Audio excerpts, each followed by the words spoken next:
ಮೋದಿ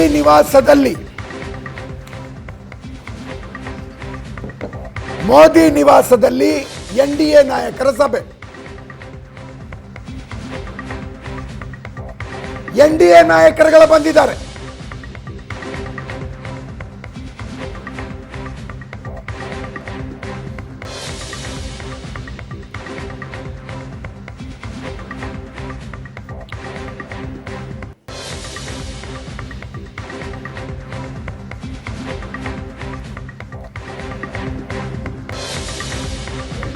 ಬೆಂಬಲ ವ್ಯಕ್ತಪಡಿಸಿದ ಜೆಡಿಯು ಮತ್ತು ಟಿಡಿಪಿ.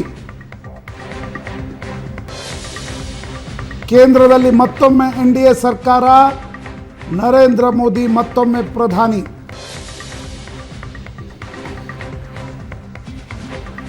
ದಿಲ್ಲಿಯಲ್ಲಿರುವ ಪ್ರಧಾನಮಂತ್ರಿ ಅಧಿಕೃತ ನಿವಾಸ 7 ಲೋಕ್ ಕಲ್ಯಾಣ ಮಾರ್ಗದಲ್ಲಿ ಎನ್ಡಿಎ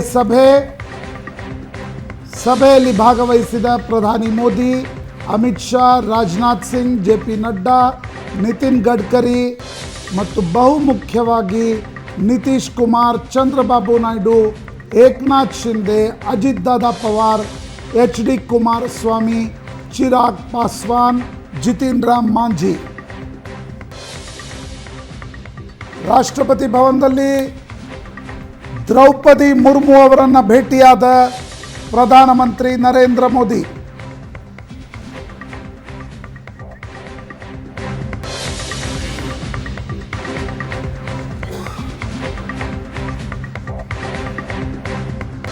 ಕ್ಯಾಬಿನೆಟ್ ಸಭೆಯ ನಂತರ ಅಧಿಕೃತವಾಗಿ ರಾಜೀನಾಮೆ ಪತ್ರವನ್ನು ರಾಷ್ಟ್ರಪತಿ ದ್ರೌಪದಿ ಮುರ್ಮು ಅವರಿಗೆ ಸಲ್ಲಿಸಿದ ನರೇಂದ್ರ ಮೋದಿ. ಎನ್ಡಿಎ ಸಭೆಯ ನಂತರ ಪ್ರಧಾನಮಂತ್ರಿ ಮೋದಿ, ನಿತೀಶ್ ಕುಮಾರ್, ಚಂದ್ರಬಾಬು ನಾಯ್ಡು, ರಾಜನಾಥ್ ಸಿಂಗ್, ಅಮಿತ್ ಶಾ ಮತ್ತು ಜೆ.ಪಿ. ನಡ್ಡಾ ರಾಷ್ಟ್ರಪತಿ ಭವನಕ್ಕೆ ಮತ್ತೆ ತೆರಳಲಿದ್ದಾರೆ. ಎನ್ಡಿಎ ಪರವಾಗಿ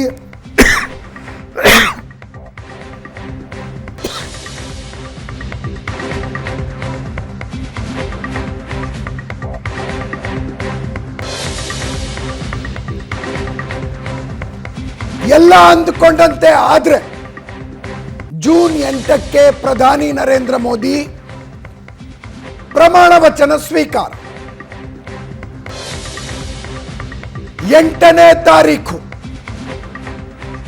3ನೇ ಸಲ ಪ್ರಧಾನಮಂತ್ರಿಯಾಗಿ ನರೇಂದ್ರ ಮೋದಿ ಪ್ರಮಾಣ ವಚನ ಸ್ವೀಕಾರ.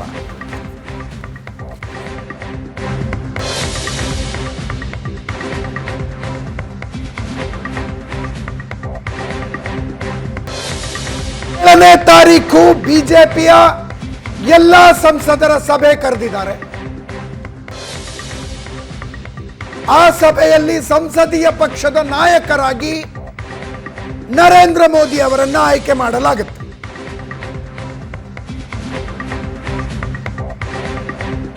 ಮಾರನೇ ದಿವಸ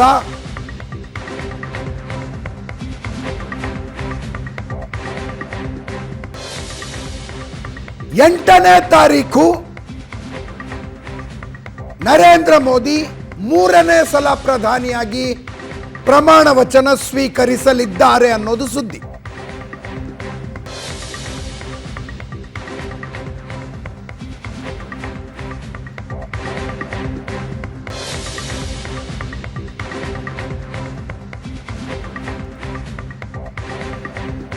ನಿತೀಶ್ ಕುಮಾರ್ ಎನ್ಡಿಎ ಸಭೆಗೆ ಬರುವ ಮೂಲಕ ಅವರು ಬರ್ತಾರೋ ಬರೋದಿಲ್ವೋ, ಬೆಂಬಲ ಕೊಡ್ತಾರೋ ಕೊಡೋದಿಲ್ವೋ ಅನ್ನುವ ಗೊಂದಲ ಬಗೆಹರದಂತಾಗಿದೆ. ನಿತೀಶ್ ಕುಮಾರ್ ಎನ್ಡಿಎನಲ್ಲಿ ಇರ್ತಾರೆ ಅಂತ ಅರ್ಥ.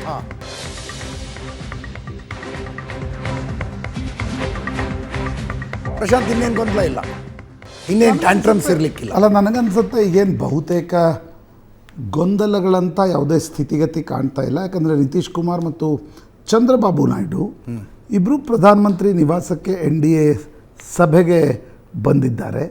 ಸಭೆಯಲ್ಲಿ ಏನು ಹೇಳ್ತಾರೆ ಅಂತಕ್ಕಂಥದ್ರ ಬಗ್ಗೆ ನಿಶ್ಚಿತವಾಗಿ ಕುತೂಹಲ ಇದೆ.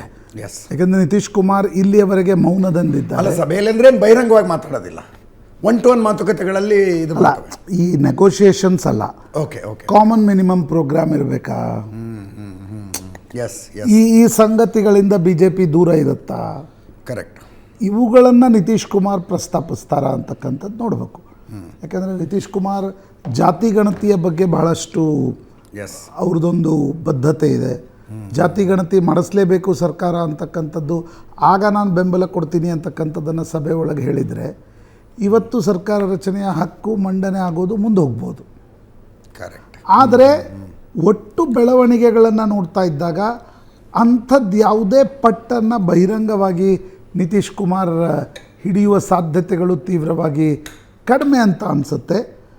ಬಟ್ ಇಂಟರ್ನಲ್ ನೆಗೋಷಿಯೇಷನ್ಸ್ನಲ್ಲಿ ನಿತೀಶ್ ಕುಮಾರ್ ಏನು ಹೇಳ್ತಾರೆ, ಈಗ ನೋಡಿ ರೈಲ್ವೆ ಖಾತೆಗೆ ಅವ್ರು ಪಟ್ಟು ಹಿಡಿಬೋದು.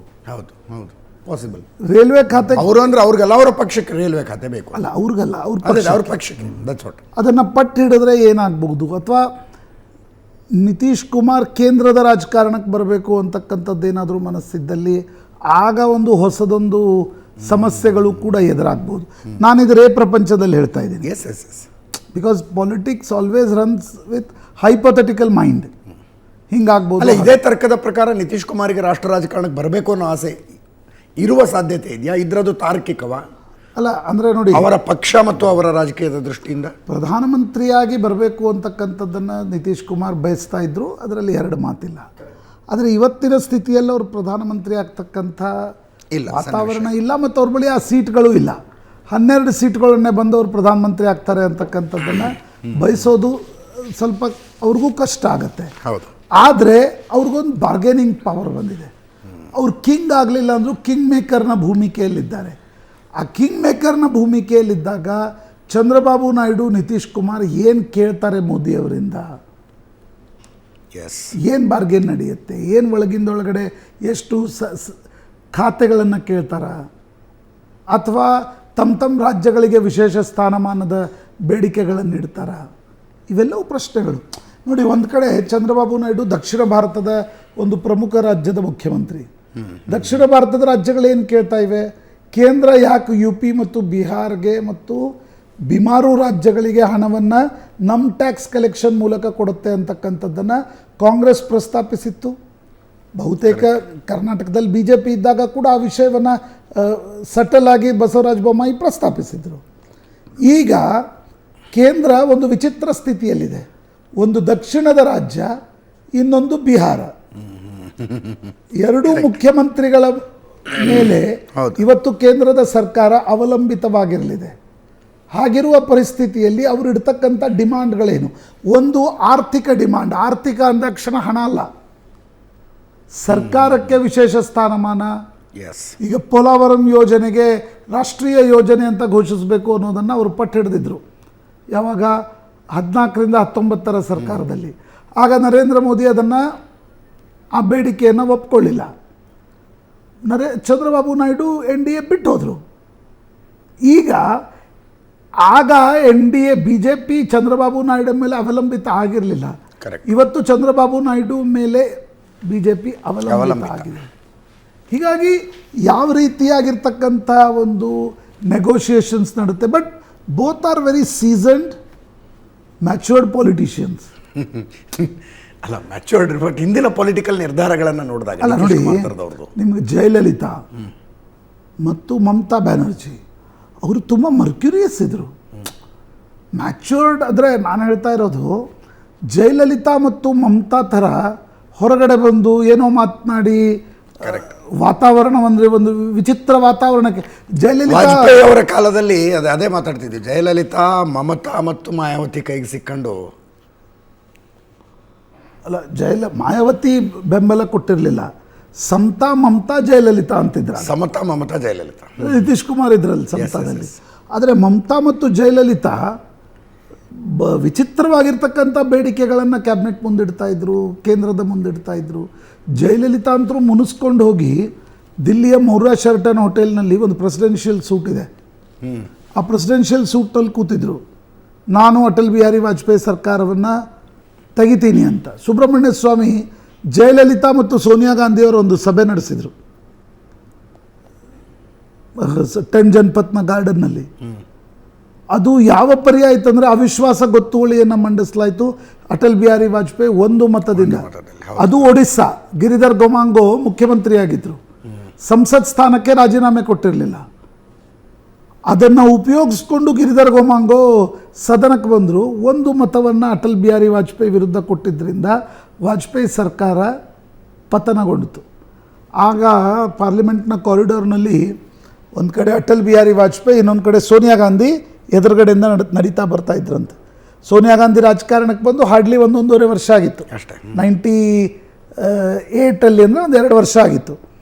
ಬರ್ತಾ ಇದ್ರಂತೆ. ಅಟಲ್ ಬಿಹಾರಿ ವಾಜಪೇಯಿ ಭಾಳ ದುಃಖದಲ್ಲಿದ್ದರಂತೆ. ಸರ್ಕಾರ ಹೋಯ್ತಲ್ಲ, 13 ದಿನಗಳ ಸರ್ಕಾರ ಪತನಗೊಂಡಿತ್ತು. 13 ತಿಂಗಳ ಸರ್ಕಾರ ಪತನಗೊಂಡಾಗ ವಾಜಪೇಯಿ ನಡ್ಕೊಂಡು ಬರ್ತಾ ಇದ್ರಂತೆ. ಸೋನಿಯಾ ಅವ್ರನ್ನ ಕಂಡ ತಕ್ಷಣ ವಾಜಪೇಯಿ ಹೇಳಿದ್ರಂತೆ, ನೀವು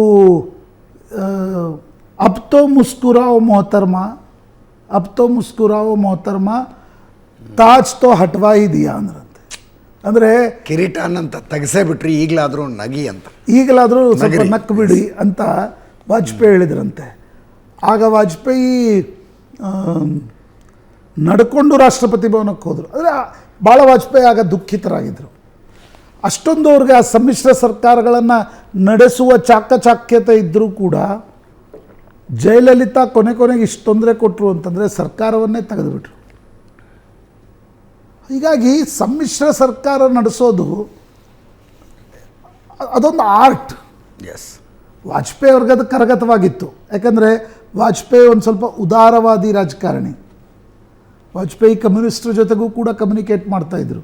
ತಮ್ಮ ಹಾರ್ಡ್ ಕೋರ್ ಅಜೆಂಡಾಗಳನ್ನು ಫಾರ್ ಟೈಮ್ ಬೀಯಿಂಗ್ ಎತ್ತಿ ಪಕ್ಕಕ್ಕಿಡೋದಕ್ಕೂ ತಯಾರಿದ್ರು. He was flexible. Yes, Narendra Modi is also flexible. ಅವರು ಫ್ಲೆಕ್ಸಿಬಲ್ ಅಲ್ಲ ಅಂತಲ್ಲ, ಆದರೆ ಅವರು ಮತದಾರರು ತೀರ್ಪು ಕೊಟ್ಟಾಗ ಫ್ಲೆಕ್ಸಿಬಲ್ ಆಗಿದ್ದಾರೆ ಹೊರತು ತಮ್ಮ ಪಕ್ಷದ ನಾಯಕರು ಮತ್ತು ಮಿತ್ರ ಪಕ್ಷಗಳ ಜೊತೆ ಇಲ್ಲಿಯವರೆಗೆ ಫ್ಲೆಕ್ಸಿಬಲ್ ಆಗಿ ನಡ್ಕೊಂಡಿಲ್ಲ. ಅಂದರೆ ಅಂದುಕೊಂಡಿದ್ದೇ ಸಾಧಿಸಿ ತೀರಿಸಬೇಕು ಅಂತ. ಆದರೆ ಅನೇಕ ಬಾರಿ ಆಗಿದ್ದಾರೆ. ಈ ಕರ್ನಾಟಕದಲ್ಲಿ ವಿಜಯೇಂದ್ರರನ್ನು ರಾಜ್ಯಾಧ್ಯಕ್ಷ ಮಾಡುವ ತೀರ್ಮಾನ, is it not a flexible? It is very much flexible. So ನಿಮಗೆ ಪೊಲಿಟಿಕಲ್ ಅನಿವಾರ್ಯತೆಗಳು ನಿಶ್ಚಿತವಾಗಿ ಬರ್ತವೆ, ಆಗ ಫ್ಲೆಕ್ಸಿಬಲ್ ಆಗಲೇಬೇಕಾಗತ್ತೆ.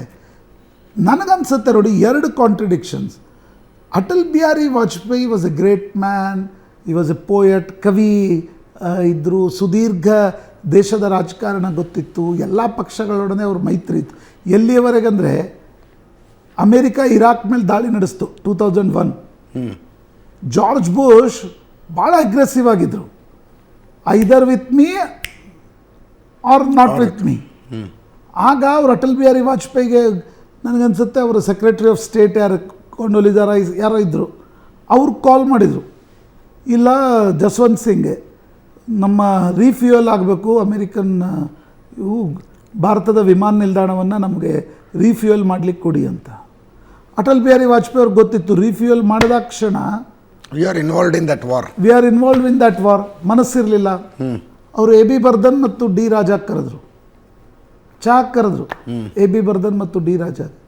ಯಾಕೆ ನೀವೇನು ಆ್ಯಕ್ಟಿವೇ ಆಗಿಲ್ಲಲ್ಲ, ಅಮೇರಿಕಾ ಅಂದ ತಕ್ಷಣ ಹೋರಾಟ ಮಾಡ್ತಿದ್ರಿ, ಭಾಳ ದಿನ ಆಯ್ತು ಹೋರಾಟನೇ ಮಾಡ್ತಾ ಇಲ್ಲಲ್ಲ ಅಂತಂದು ಎ ಬಿ ಬರ್ಧನ್ಗೆ ಆ ಕ್ಯೂಸ್ ಹಾಕಿತ್ತು. ಮರುದಿನ ದಿಲ್ಲಿಯಲ್ಲಿ CPMನ ಆಗ CPM ಭಾಳ ಪ್ರತಿಭಟನೆಗಳನ್ನು ನಡೆಸ್ತಿತ್ತು. ನಿಮ್ಗೆ ನೆನಪಿದ್ರೆ 92-2004ವರೆಗೆ ಭಾಳ ಪ್ರತಿಭಟನೆಗಳನ್ನು ನಡೆಸ್ತಾ ಇತ್ತು. It was active. Brinda Karat, Prakash Karat, Sitaram Yechury. CPM ಒಂದು ದೊಡ್ಡ ಪ್ರತಿಭಟನೆಯನ್ನು ದಿಲ್ಲಿಯಲ್ಲಿ ನಡೆಸ್ತು. ಆಗ ಅಟಲ್ ಬಿಹಾರಿ ವಾಜಪೇಯಿ ಹೇಳಿದರು, ನಮ್ಮ ದೇಶದಲ್ಲಿ ಪ್ರತಿಪಕ್ಷಗಳು ಮತ್ತು ನಮ್ಮ ಪಕ್ಷಗಳು ಕೂಡ ಇದನ್ನು ವಿರೋಧಿಸ್ತಾ ಇವೆ, ಪ್ರತಿಭಟನೆಗಳು ಶುರುವಾಗಿವೆ, ನಾನು ನನ್ನ ವಿಮಾನ ನಿಲ್ದಾಣವನ್ನು ನಿಮ್ಗೆ ಉಪಯೋಗ ಕೊಡಲಿಕ್ಕೆ ಸಾಧ್ಯ ಇಲ್ಲ. ಅಂದರೆ ನೀವು ಈ ರೀತಿ ಸರ್ಕಾರಗಳನ್ನು ನಡೆಸಬೇಕಾಗತ್ತೆ. Same with Modi never involved himself in Russia and Ukraine war. ಹೌದು, ದೇರ್ ವಾಸ್ ಅ ಹ್ಯೂಜ್ ಲಾಭನೂ ಆ ಕಡೆ ಇರ್ತೀವಿ ನಾವು ಅಂತ. ಇಸ್ರೇಲ್ ವರ್ಸಸ್ ಗಾಜಾದಲ್ಲೂ ಕೂಡ ಈ ನೆವರ್ ಇನ್ವಾಲ್ವ್ಡ್. ಅದೊಂದು ಭಾಗ. ಆದರೆ ಈ ರಾಜಕೀಯ ಪಕ್ಷಗಳನ್ನು ನಿಭಾಯಿಸೋದಿದೆ ಅಲ್ವಾ, ಅದು ನರೇಂದ್ರ ಮೋದಿ ಹೇಗೆ ಮಾಡಲಿಕ್ಕಾಗಲ್ಲ. ಏನೋ ಭಯಂಕರ ಸ್ಥಿತಿ ಇದೆ ಅಂತಕ್ಕಂಥದ್ದಿಲ್ಲ. ಯಾಕಂದರೆ 240, ಇವತ್ತು ನಾವು ಕಳೆದ 10 ವರ್ಷಗಳನ್ನು ನೋಡಿದಾಗ 240 ಇಸ್ ಲೆಸ್ ಅಂತಿದ್ದೀವಿ. ಆದರೆ ನೀವು 2014ಕ್ಕಿಂತ ಮುಂಚೆ ಯಾವುದಾದ್ರೂ ಒಂದು ರಾಷ್ಟ್ರೀಯ ಪಕ್ಷ 240 ತೆಗೆದುಕೊಂಡ್ರು, ಇಟ್ಸ್ ಎ ಹ್ಯೂಜ್ ನಂಬರ್. 91ರಲ್ಲಿ ಪಿ ವಿ ನರಸಿಂಹರಾವ್ ಕಾಂಗ್ರೆಸ್ ತೆಗೆದುಕೊಂಡಿತ್ತು, ಅಲ್ಪಮತದ ಸರ್ಕಾರ ರಚನೆ ಮಾಡುತ್ತಿರುತ್ತೆ. ನಾನು ನೆನ್ನೆ ಡಿಬೇಟ್ನಲ್ಲೂ ಹೇಳ್ತಾ ಇದ್ದೆ, ಕಾಂಗ್ರೆಸ್ ಕೊನೆಯ ಸಲ 240 ಗಡಿ ದಾಟಿದ್ದು 1991ನಲ್ಲಿ ರಾಜೀವ್ ಗಾಂಧಿ ಹತ್ಯೆ ಆಗಿ, ರಾಜೀವ್ ಗಾಂಧಿ ಹತ್ಯೆ ಆಗೋಷ್ಟೊತ್ತಿಗೆ ಎಲೆಕ್ಷನ್ ಶೆಡ್ಯೂಲ್ ಆಗಿಬಿಟ್ಟಿತ್ತು. ಮೊನ್ನೆ ಮೋದಿ ಅದನ್ನೇ ರೇಸ್ ಮಾಡಿದ್ರು, ಎಲೆಕ್ಷನ್ ಕಮಿಷನ್ ಹೆಂಗೆ ವರ್ತಿಸ್ತಾ ಇತ್ತು ಅನ್ನೋದನ್ನು. ಶೆಡ್ಯೂಲ್ ಆಗಿದ್ದ ಎಲೆಕ್ಷನನ್ನು ಪೋಸ್ಟ್ಪೋನ್ ಮಾಡಿ ರಾಜೀವ್ ಗಾಂಧಿ ಅಸ್ಥಿಯೊಂದಿಗೆ ಇಡೀ ದೇಶದಲ್ಲಿ ಅದೊಂದು ಯಾತ್ರೆ ಹೋಗಿ ಬಂದು ಆನಂತರ ಎಲೆಕ್ಷನ್ ಶೆಡ್ಯೂಲ್ ಆಯಿತು. ಆವಾಗ ಬಂದಿದ್ದು 244 ಅಂತ. ಅಲ್ಲ ನೋಡಿ, ನಿಶ್ಚಿತವಾಗಿ ಈ ನಂಬರ್ಸ್ಗಳ ಜೊತೆ ಸರ್ಕಾರ ನಡೆಸಲಿಕ್ಕೆ ಸಾಧ್ಯ ಇದೆ. ಆದರೆ 10 ವರ್ಷದಲ್ಲಿ ಅಥವಾ ಗುಜರಾತ್ನಲ್ಲಿ Narendra Modi is known for hard decisions, quick decisions ಅಥವಾ ಏಕವ್ಯಕ್ತಿಯ ನಿರ್ಧಾರಗಳನ್ನು ನಾವು ನೋಡಿದ್ದೀವಿ. ಸದ್ಯದ ಪರಿಸ್ಥಿತಿಯಲ್ಲಿ ಅಂಥ ಮೋದಿಯನ್ನು ನೋಡೋದು ಕಷ್ಟ ಅನ್ನಿಸ್ತಾ ಇದೆ.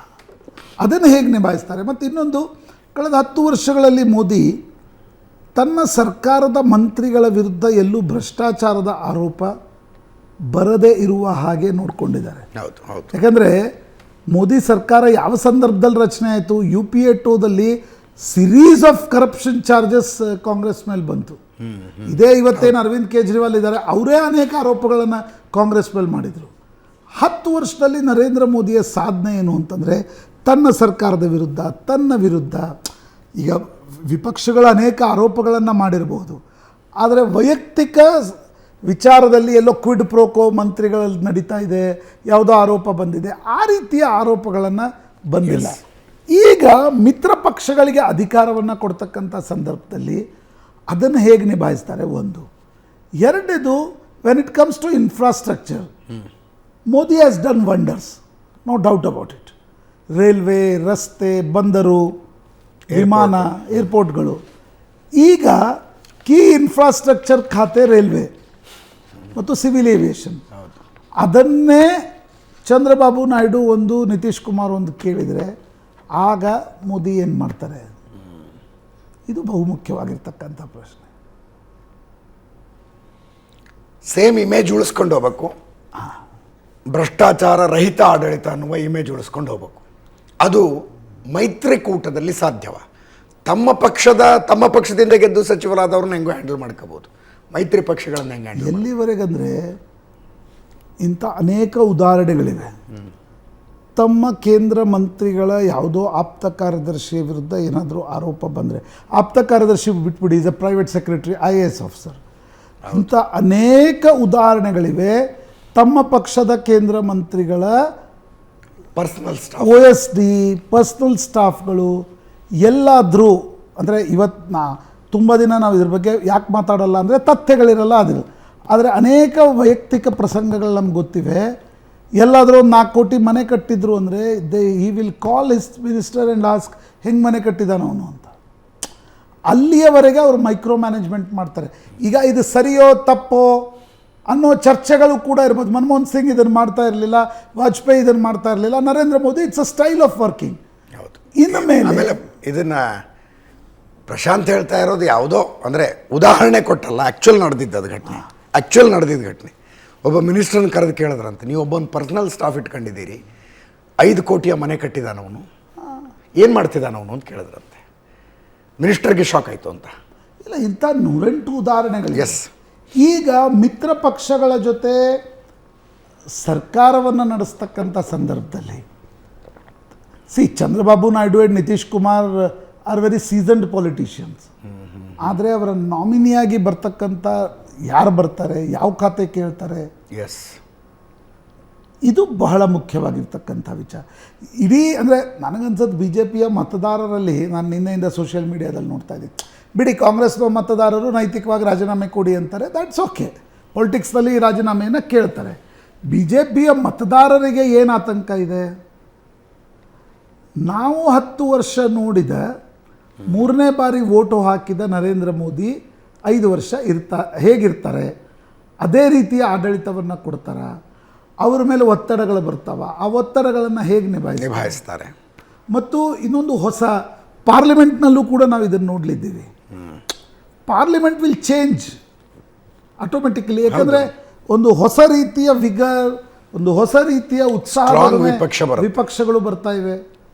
ಕಾಂಗ್ರೆಸ್ ಈ ಬಾರಿ ವಿರೋಧ ಪಕ್ಷದ ನಾಯಕ, ನನಗನ್ಸುತ್ತೆ ರಾಹುಲ್ ಗಾಂಧಿಯನ್ನೇ ವಿರೋಧ ಪಕ್ಷದ ನಾಯಕ ಮಾಡ್ತಾರೆ ಈ ಸಲ. ಎಸ್, ಯಾಕಂದರೆ ಮುಂದೆ ರಾಹುಲ್ ಗಾಂಧಿ ಒಂದು ನಾಯಕತ್ವ ಮೊದಲ ಬಾರಿ ನಾವು ಇದ್ರ ಬಗ್ಗೆ ಕೂಡ ಚರ್ಚೆ ಮಾಡಬೇಕಾಗುತ್ತೆ.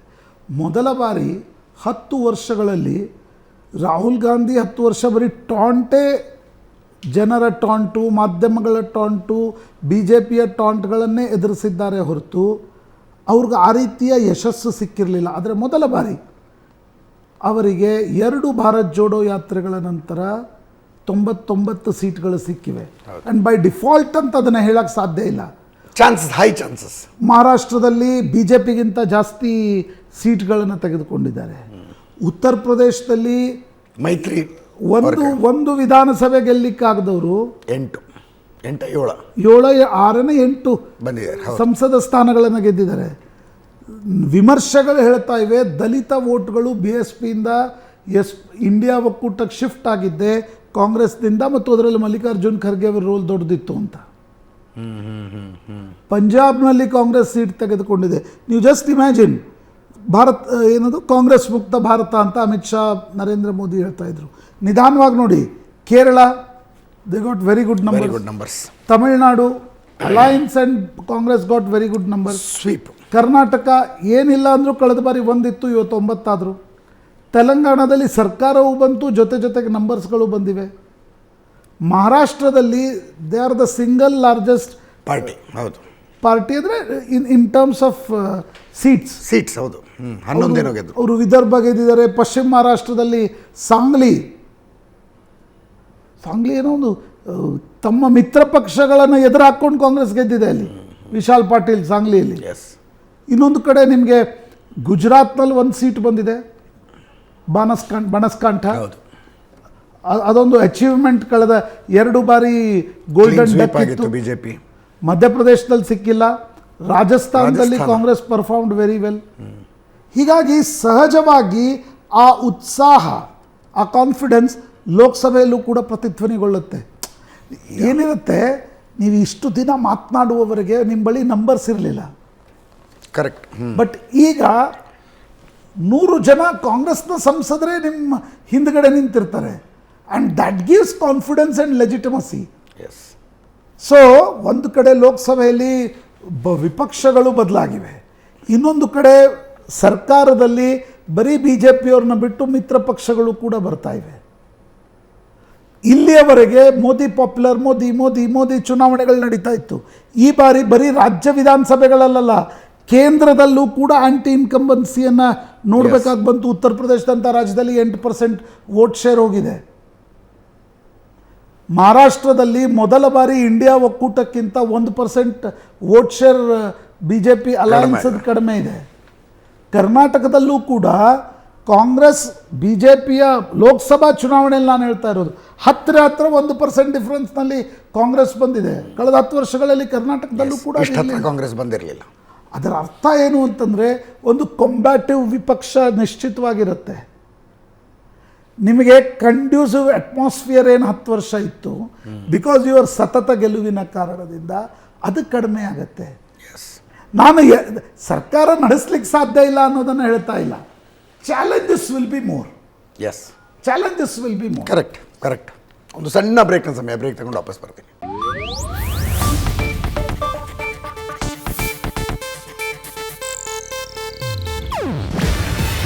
ಇದು ಏಷ್ಯಾನೆಟ್ ನ್ಯೂಸ್ ನೆಟ್ವರ್ಕ್ ಪ್ರಸ್ತುತಿ. ನೀವು ನೋಡ್ತಿದ್ದೀರಾ ಏಷ್ಯಾನೆಟ್ ಸುವರ್ಣ ನ್ಯೂಸ್.